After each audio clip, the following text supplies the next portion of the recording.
Hello. Good morning. Mayroon naman tayong panibagong project. Ito po. Ito. Ayan. Ang problema natin ito ay yung motor, sira. Ngayon,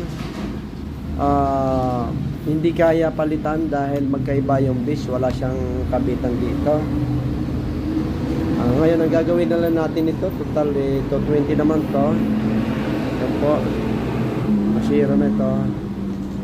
Ang gagawin ko nito ay i-rewind ko na lang ito po.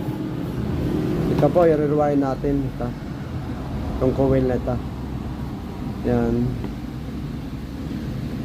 Kasi nawala siyang connection.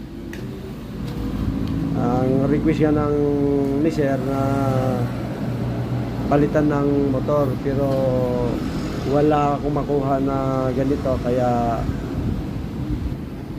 para balik original po, i-rewind ko na lang po ito. Ito po, tatanggalin to, ito po, binarina ko na ng pantong pin na ito. Ito po, tatanggalin ko na lang yan. Yan. O yan muna guys. Magandang umaga. Bye.